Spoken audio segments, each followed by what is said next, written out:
charbonner juste comme des oufs. Tu vois ce que je veux dire?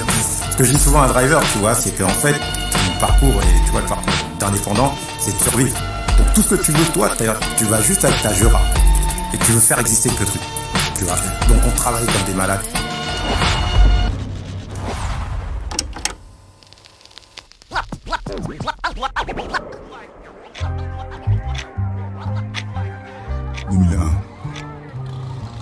Tout a changé.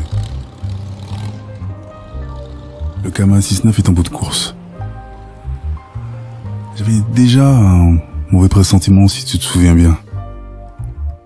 En fait, le MCM Café a finalement laissé des traces. L'harmonie n'est plus là. Tout le monde n'est pas à 100% au même moment. JOXL n'est plus l'âme du groupe. On ne bosse plus avec Atman. Améthyste continue en solo et elle m'a demandé de la suivre. Le groupe de R&B sarcellois Datishai me demande d'être leur tour manager. J'accepte. Apparemment, ils ont tellement de talent qu'ils sont au bord de la signature en major. En plus, certains membres du Kama ont une vie de famille. Après, les bonnes news, c'est que mon frangin Jolo, ancien du Kama 6.9, se lance dans le beatmaking. Il commence à officialiser le truc. Ça devient intéressant. César et Gio s'occupent de leur frère qui s'appelle Stereo Blackstar. Et c'est un kicker de ouf. J'ai eu l'occasion de l'entendre une fois, je crois. Et il m'a mis la même gifle que le rappeur de Bruxelles, Birdie. Sinon, Moss, Case et Lick portent encore le Kama. Du moins ce qu'il en reste. Et pour moi, en fait, les ouvertures sont multiples. J'ai l'opportunité, par pur hasard, de faire un stage dans la presse. Et donc ça va être intéressant. Et c'est dans un magazine qui a l'ambition de mettre les afros et afro-descendants en lumière. Forcément, ça m'enchante. Le nom du magazine, Afrobiz. Et je reviens à ma première passion. L'écriture, mais sous un autre angle. Depuis 1990, faut noter que de bons albums rap sont sortis et quelques-uns sont certifiés. Par contre, en 10 piges, le monde musical s'est fait un lifting, c'est super important.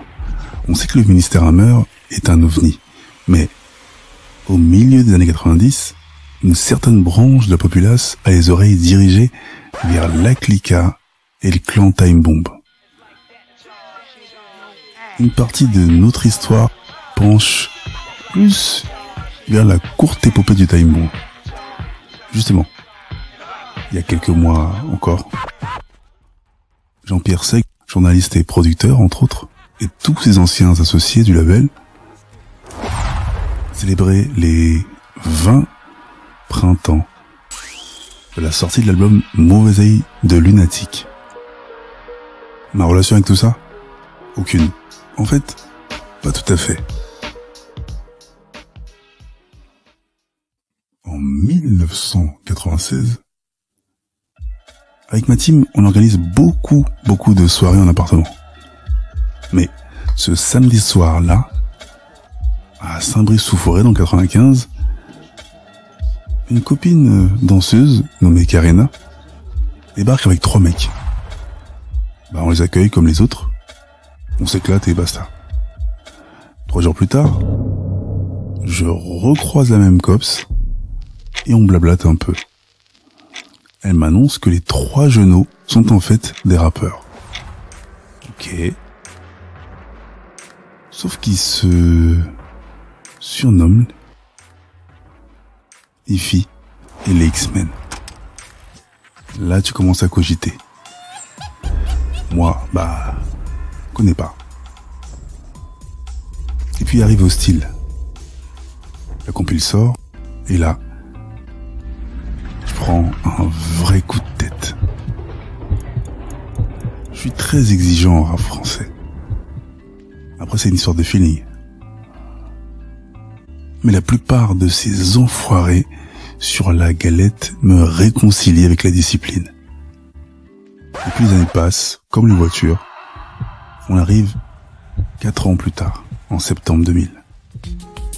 Vous allez dans les bacs et dans toutes les gouvas de Sarcelles et je pense de l'Île-de-France. J'ai l'impression qu'ils veulent faire leur propre time bomb. En tout cas, c'est le sentiment que j'ai aujourd'hui. Et puis, tous les mecs de cette époque sont plus ou moins au devant de la scène. Pete avec Première Classe, Oxmo est toujours à time bomb, les X chez Barclay, et Lunatic, créé avec Jean-Pierre Sec et Géraldo, 45 Scientifique. Et donc, 2 piges plus tard, mon sang se mêle à l'encre de ma plume et j'ai les épaules bien plus larges. Mon magazine me fait confiance et je fais un paplard sur le putain d'album Temps mort de Booba. On sait tous que c'est un ovni, en tout cas, à l'époque. 45 Scientifique, on reçoit le magazine et Jean-Pierre apprécie particulièrement. C'est là que on commence à prendre contact. Quelques temps plus tard, un nouvel artiste, en tout cas un artiste que j'ai déjà croisé est signé chez eux. C'est Ifi. Plus on s'approche de l'arrivée, c'est en privé qu'on échange nos rimes et nos vibrations. Et là on est en 2004. Et je me dis waouh.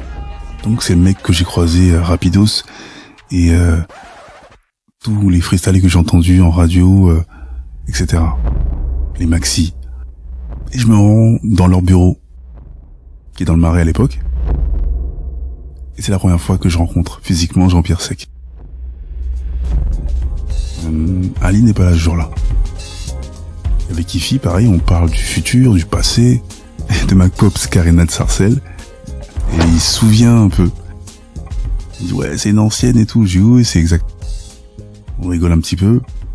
Et puis malheureusement pour X raisons, l'interview ne verra jamais le jour. Ah ça, choix éditorial certainement.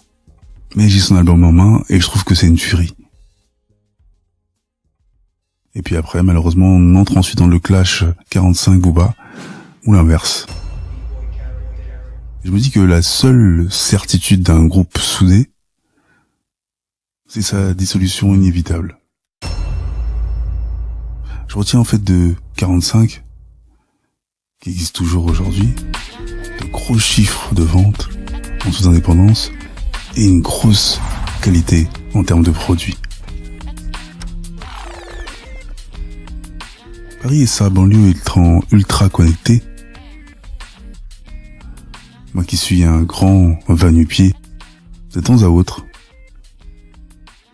entre 2004 et 2016, je croise de temps en temps Ifi et Jean-Pierre Sec des fois dans certains événements. Voilà, on essaie de créer des trucs, ça oblige à... ça challenge, tu vois, moi c'est un truc que j'aime bien. Et ce qui est drôle, c'est qu'en 2015, dans un petit resto antillais à Sarcelles, je vois qui, attablé, en train de manger avec un pote, Driver. Et là encore, on se salue. Et le mec fait l'éloge à son pote de mes chroniques du gouffre. À cette époque-là, elles sont juste écrites. Et j'apprends aussi que ce même Driver, encore lui, travaille depuis un certain nombre d'années déjà avec Jean-Pierre Sec. Et la boucle est bouclée lorsqu'en 2020, les podcasts Encore eux, Futuring, sortent et que Jean-Pierre Sec y est invité.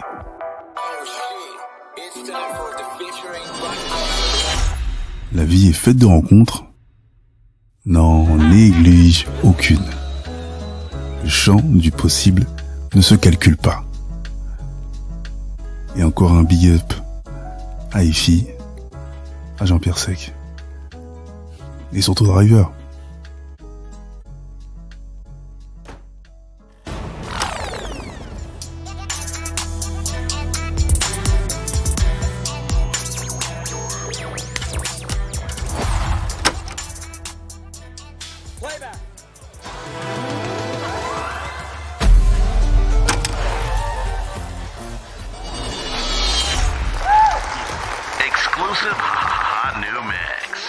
Moi j'aime kicker comme ça me plaît. Toi tu aimes quand ça le fait. Alors écoute ça. Et ben quand je commence à le faire, négro tiens ton mental prêt. Mon spliff est l'équivalent de toute une de tes rations. Mon beat le battement de cœur de toute une nation. Mon hit c'est l'élévation. Kicker comme ça me plaît. Tu aimes quand ça le fait. Quand je commence à le faire, frère, tiens ton mental prêt. Angel Prod.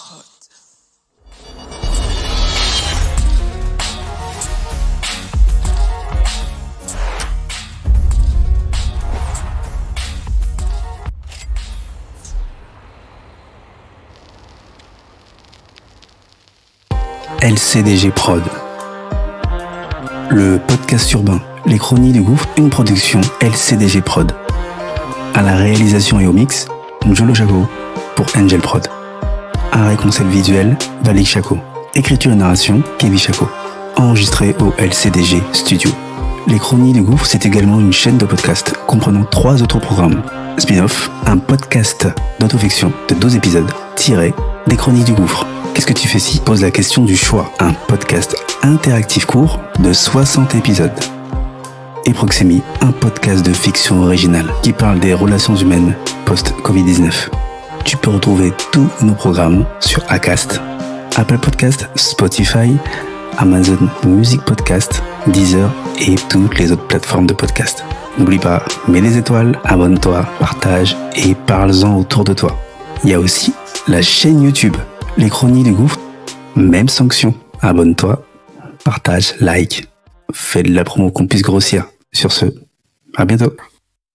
Les chroniques du gouffre. Les chroniques du gouffre. Les chroniques du gouffre.